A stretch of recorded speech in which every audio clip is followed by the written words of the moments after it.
Salam, hamınızı xoş gördük. Bu gün mətbəxdə yay yeməyi hazırlayıram. Düzdür, yayda çox ətlərə üstünlük vermirik, ət yeməklərinə. Amma ət yeməksiz də evdə keçinmək olmur. Bu gün ətli buğlama hazırlayıram. Bunun üçün bizə dana əti lazımdır, 500-600 qram. Yaxşı olar ki, sümüklü ət sevənlər dananın qaburğasından istifadə edə bilərlər və yağlı tikələrindən istifadə edə bilərlər. Əti yuyumuşam, yuyub qurutmuşam. 2 baş soğan lazımdır bizə. 2 ədəd kartofu doğramışam. Və 2-3 biber, 2 pomidor, 2-3 ədəd dəfnə yarpağı, duz istiot və sarkök. Göyərtidən istifadə etmirik. Göyərti zövqə görədir. İstəyənlər vura da bilərlər. Və bir də sarkökdən istifadə edəcəyim. Və yay ayları olduğuna görə bir qədər turşu, xörəklər xoşlayanlar turşu və yaxud alça da əlavə edə bilərlər. Amma mən indi əlavə eləmirəm. Çünki pomidor əlavə edirəm. Ona görə də alçadan istifadə eləmirəm. Əti qazana əlavə eləyib, üzərinə su tökəcəyəm. Biraz qaynadı.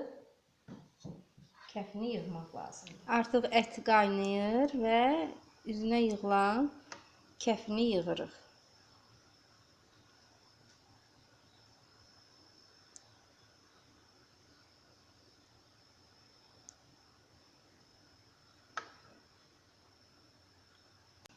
Qazana bir xörək qaşığı duz əlavə edirik.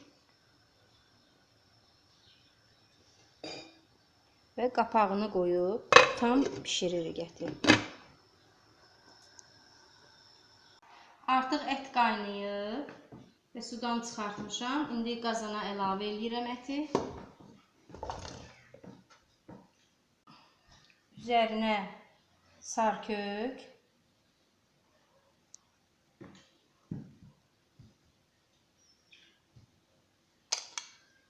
duz. Ətin suyu da duzludur. İstiot. Və soğanı. Artıq soğanı, pomidoru və biberi doğramışam ət pişənə kimi. Yarım halqa vəziyyətdə. Və hamısını əlavə edirik qazana.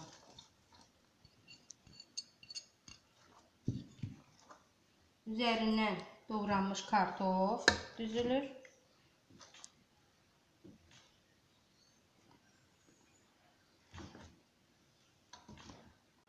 Pomidor,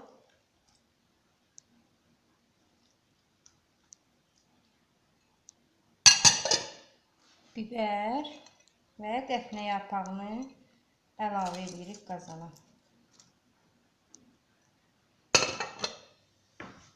İndi də ətin suyundan əlavə edirik.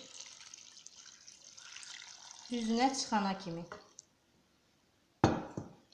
Əgər ət yağlıdırsa və yaxud yağlı qoyun ətidirsə, onda lazım deyil. Əgər yağsızdırsa və yağlı yeməyi çox xoşlayanlar bir xörək qaşığı kərə yağı əlavə edə bilərlər yeməyə.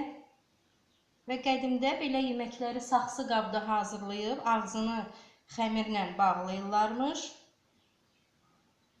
İndi biz qazanda hazırladığımıza görə ağzını ilə qapaqla örtürük və bir də açmırıq. 1 saat, təqribən 1 saata yaxın ocaqda vam otda bişiririk. Buğlama hazırdır. İndi onu süfrəyə verə bilərik. Çox gözəl ətirli dadı var. İyi çıxıb.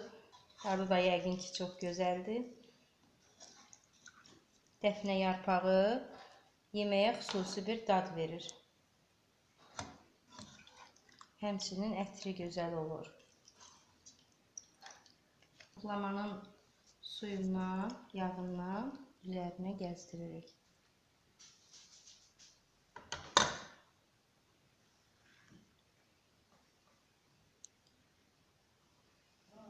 Nuş olsun. Hazırlayın. Sağ olun.